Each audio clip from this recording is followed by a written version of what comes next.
Ultimately उसकी drawings तो बनानी पड़ती हैं, बिना ड्राइंग के तो कुछ होता ही नहीं है ना। यहाँ पर हमारे पास बेनिफिट इसका है, मैंने आपको बताया था कि सबसे ज़्यादा समय जो हमें लगता है वो पार्ट मॉडलिंग में लगता है, क्योंकि उसमें हम पार्ट को तैयार करते हैं। उसके बाद में आपने देखा असेंबली में भी ज़्यादा टाइम नहीं लगा, क्योंकि उन्हीं पार्ट्स को ला के हमें जोड़ना है, कोई खास काम तो उसमें है ही नहीं, ऑटोमेटिक वाला ही सारा काम है। ठीक इसी तरह से ड्राफ्टिंग जो है इसमें भी सब ऑटोमेटिक है। हम जो पार्ट या असेंबली बना चुके हैं तो अब हम उसके व्यूज़ निकाल लें, उसके सभी एलिवेशन सेक्शन डिटेल वगैरह, तो हम यहाँ से न्यू पे क्लिक करेंगे और अब की बार हम सिलेक्ट कर लेंगे ड्राइंग। ड्राइंग को ड्राफ्टिंग भी बोला जाता है ना, ड्राइंग को ड्राफ्टिंग भी बोला जाता है। तो मैंने यहाँ से सिलेक्ट करा ड्राइंग और इसको करा ओके।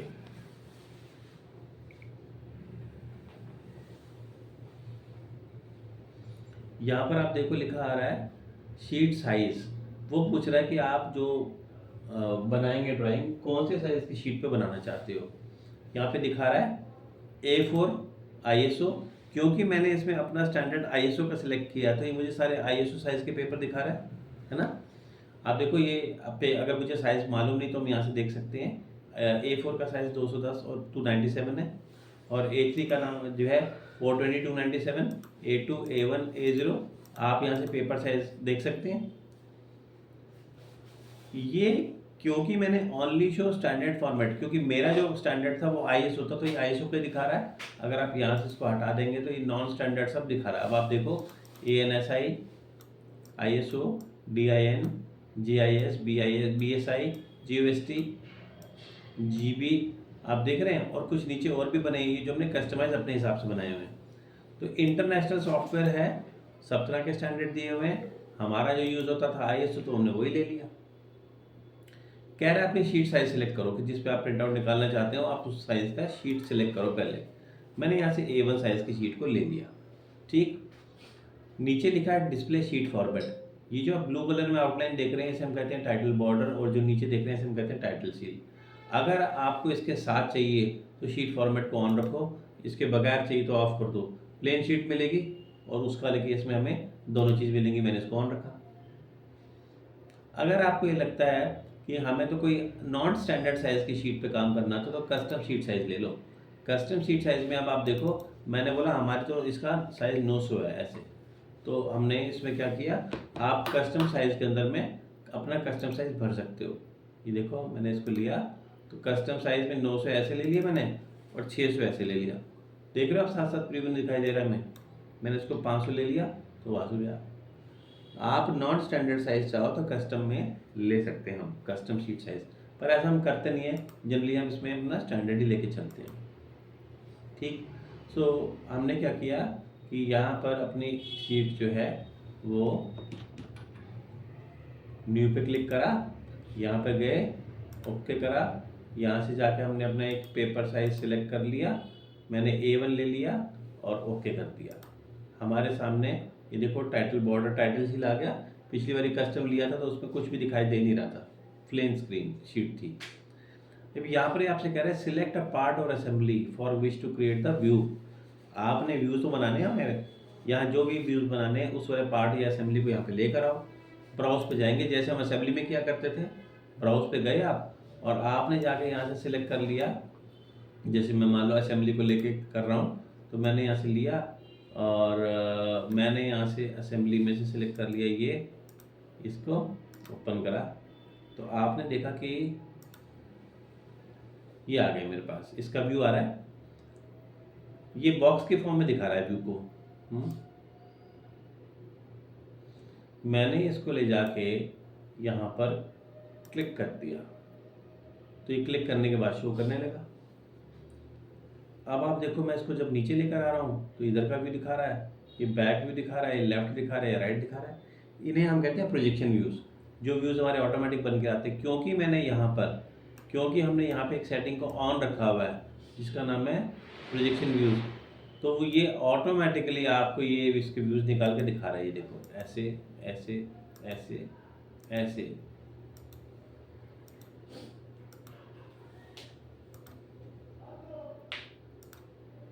देखा आपने, ऑटोमेटिकली ये सारे व्यूज़ निकाल के आपको दिखा रहा है।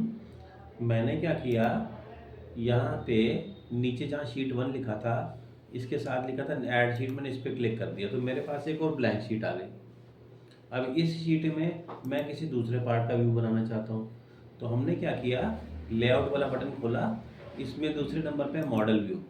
तो अब इस पर दूसरा पार्ट लाना चाहते हैं, फिर से ब्राउज पे जाएंगे और दूसरा पार्ट सिलेक्ट कर लेंगे।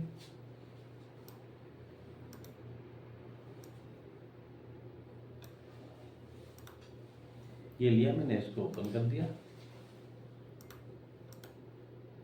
या यहाँ पर आप ध्यान दो, इधर क्या लिखा है, फ्रंट। अगर मैं फ्रंट लूँगा तो यहाँ पर मेरे को सबसे पहले फ्रंट देगा इसका, इसको हम पेरेंट फीचर कहते हैं, पेरेंट व्यू कहते हैं। टॉप लिया तो टॉप देगा, मतलब आप जो यहाँ से सिलेक्ट करोगे उसी को दिखा रहा है ना। यहाँ पे मैंने अगर इसको फ्रंट लिया तो फ्रंट दिखा रहा है, टॉप लिया तो टॉप दिखा रहा है। यहाँ से मैंने क्या किया कि इसका जो नीचे देखो लिखा हुआ है ऑटो स्टार्ट प्रोजेक्टेड व्यूज़, ये ऑप्शन ऑन थी तभी तो आपको ऑटोमेटिकली व्यू दिखा रहा था बना के। अगर आप इस ऑप्शन को ऑफ कर लेंगे तो ये ऑटोमेटिक नहीं दिखाएगा। दूसरी बात, नीचे डिस्प्ले स्टाइल है, डिस्प्ले स्टाइल में आप जैसे भी स्टाइल रखोगे उसी हिसाब से वो व्यू आपको दिखाएगा। मैंने क्या किया, यहाँ से ना स्केल में कस्टम स्केल कर दिया। फिलहाल स्केल 2:1 का आ रहा था, मैंने इसको 1:1 का स्केल ले लिया। तो आपने देखा थोड़ा सा छोटा हो गया, उसके हिसाब से शीट में बड़ा दिखा रहा था, मैंने इसको छोटा कर लिया। और मैंने यहाँ से ऑप्शन ले लिया क्रिएट मल्टीपल व्यूज़ का। मल्टीपल व्यूज़ में क्या होता है कि ऑटोमेटिकली आप बस ये बताओ कौन कौन सा व्यू चाहिए। मैंने लिया फ्रंट, मैंने लिया टॉप भी आ गया, बॉटम भी आ गया, लेफ्ट आ गया, राइट आ गया, आइसोमेट्रिक आ गया, बैक आ गया। देखा आपने, सारे व्यूज़ आ गए। तो मल्टीपल व्यूज़ ऑप्शन में आपको प्रीव्यू देखने को नहीं मिलेगा। इस वाले ऑप्शन में तो हम सीधा यहाँ से सिलेक्ट करेंगे जो जो हमें चाहिए। इसके अलावा भी ले सकते हैं, अगर आपको डायमेट्रिक चाहिए तो ये भी ले लो, और ट्रायमेट्रिक चाहिए तो ये भी ले लो। देखो और बॉक्स ऐड हो गए इसमें। जब मैंने इसको लेके ओके कर दिया तो आप देखेंगे कि हमारी ड्राइंग में ऑटोमेटिकली सारे व्यूज़ बनकर आ गए। ये देखो, जब भी मैं किसी व्यू पे लेके जाता हूँ तो इसकी आउटलाइन नज़र आती है हमें। इसको आप सिलेक्ट करके ड्रैग करो, इधर उधर उठा के रख भी सकते हैं। जैसे मैंने इसको रख दिया, ये जो आप देख रहे हैं बीच में, ये देख रहे हैं आप, इसको मैं इधर उधर मूव कर रहा हूँ। ये पेरेंट व्यू था हमारा बीच में, और बाकी इसके ऊपर में डिपेंडेंट व्यूज़ थे। तो जैसे मैं इसको मूव कर रहा हूँ बाकी सब बिसाइड में डांस कर रहे हैं इसके, है ना। ये देखो, ये जो हमने व्यूज़ अलग अलग निकाले, एक इनका एंगल अलग अलग दिखाई दे रहा है, कोई आइसोमेट्रिक है, कोई ट्रायमेट्रिक है, ठीक है, कोई ऑर्थोग्राफिक है, इस तरह से।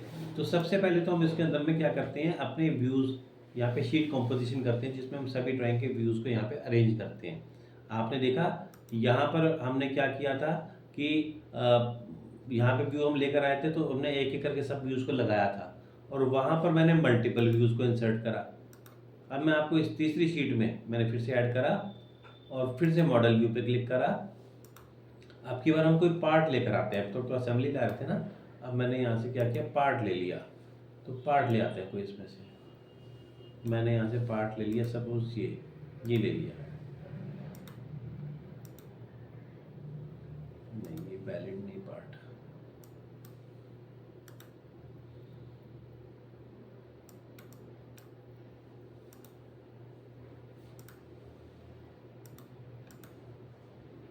ये देखो, तो मैंने बताया आपको कि आप मल्टीपल व्यू ऑप्शन लेंगे तो आप यहाँ से सिलेक्शन कर सकते हो।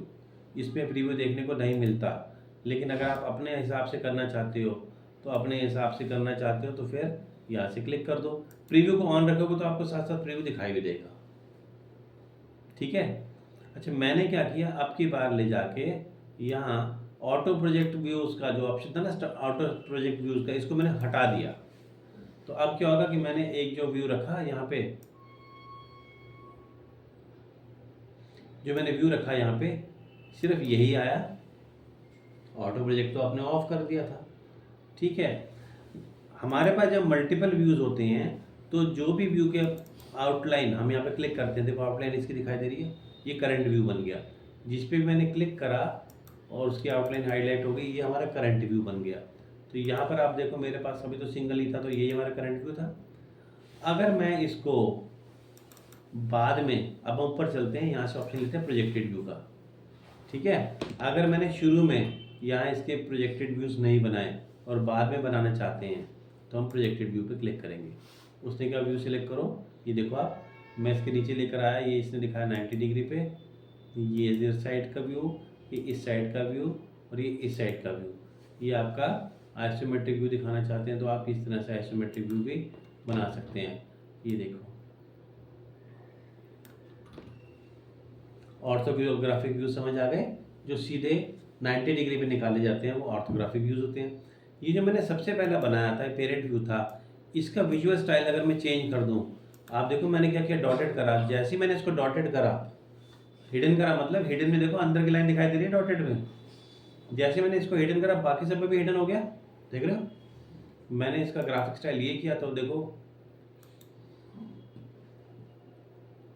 क्योंकि इसको बनाते समय मैंने इसका ग्राफिक स्टाइल जो रखा और बाकियों के लिए मैंने रखा कि ये देखो मैंने इसको ओके कर दिया, बाकी से भी सेम अप्लाई हो गया। ठीक है, होता क्या है कि जब भी हम कोई नया व्यू लेकर आते हैं, मैंने फिर से यहाँ पे एक नया व्यू लिया,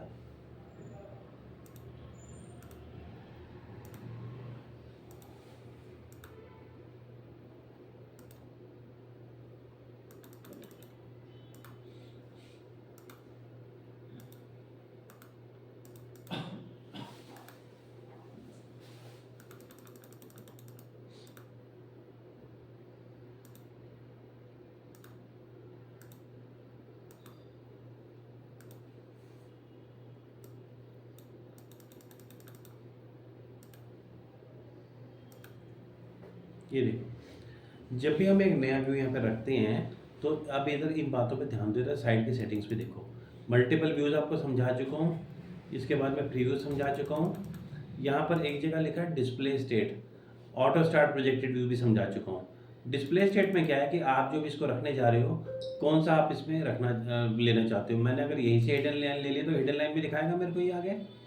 फिर नीचे लिखा है स्केल, तो जब हमने यहाँ पर इसको क्लिक करा, ये क्लिक कर दिया, और अगर मैंने यहाँ पे ऑटो स्टार्ट प्रोजेक्टेड व्यूज़ की ऑप्शन रखी होती तो वो ये आपसे पूछता है कि जो बाकी के व्यूज़ बनाने हैं उनका डिस्प्ले स्टाइल या स्केल सेम रखना है या वही अलग अलग रखना है। ठीक है, अगर मैंने यहाँ से इसमें फिर से देखो, मैंने इसको वो लिया,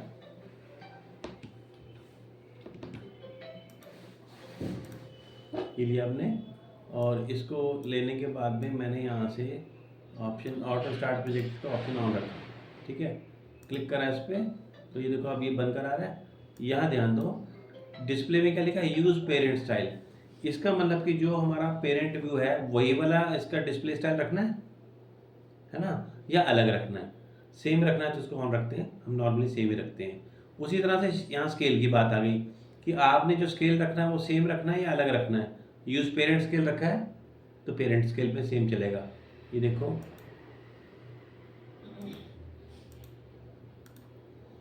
ठीक है, तो क्योंकि जब मैंने सेम रखा था तो अगर मैं बाद में इसकी प्रॉपर्टीज चेंज कर रहा हूँ पेरेंट वाले की, तो आप देखो सब पे असर आ गया ना उसका, क्योंकि हमने सब पे सेम सेम रखा था। अगर मुझे किसी पे अलग करना था तो बाद में सिलेक्ट करते और उसको लेके मैंने पर्टिकुलर हिडन कर दिया, तो आप देखो इसमें अंदर की थिकनेस दिखाई दे रही है, इसको मैंने पर्टिकुलर हिडन कर दिया। ओके, तो सबसे पहले स्टेप में हम क्या करते हैं, शीट कॉम्पोजिशन करते हैं, जिसमें हम सारे शीट्स में प्रॉपरली सबको अरेंज करके लगाते हैं। ये काम हो गया, प्रोजेक्टेड व्यू समझ आ गया। इससे अगला हम बात करते हैं ऑक्सिलरी व्यू का। ठीक है, ब्राउज करेंगे, यहाँ से लेकर आएंगे, ये देखिए मैं ये लेकर आया था एक, मैंने इसका टॉप लिया, ये मैं टॉप में ऐसे दिखाई दे रहा है। स्केल एडजस्टमेंट करनी हो तो आप यहाँ से कर सकते हो, स्केल 1:1 का ही आ रहा है मेरा। ठीक है, ये लिया मैंने, ऑटो प्रोजेक्टेड व्यू रखा हुआ था उसको, ये लिया मैंने, इसका सामने का व्यू आ गया, इसका बैक व्यू आ गया, ये लेफ्ट आ गया और ये राइट आ गया। ऑलराइट, लेकिन क्या है कि मुझे इस तरह का व्यू देखना था इसका। ये अगर मैं एडिट में करूँ, यहाँ पे हमने लगाए थे 2 होल। ठीक है, अब ये तो यहाँ पे एलिप्स दिखाई दे रहा है, मैं इसको इधर से देखना चाह रहा था कि इधर से हम इसका व्यू निकालें। तो जब भी कभी हमें एंगल पे व्यू देखना होता है तो हम कहते हैं ऑक्सिलरी व्यू। ऑक्सिलरी व्यू लेने पे आपने क्या करना है, टेपर एज को सिलेक्ट करना है और ये व्यू निकाल के देगा आपको इस तरफ से, इसे हम ऑक्सिलरी व्यू कहते हैं।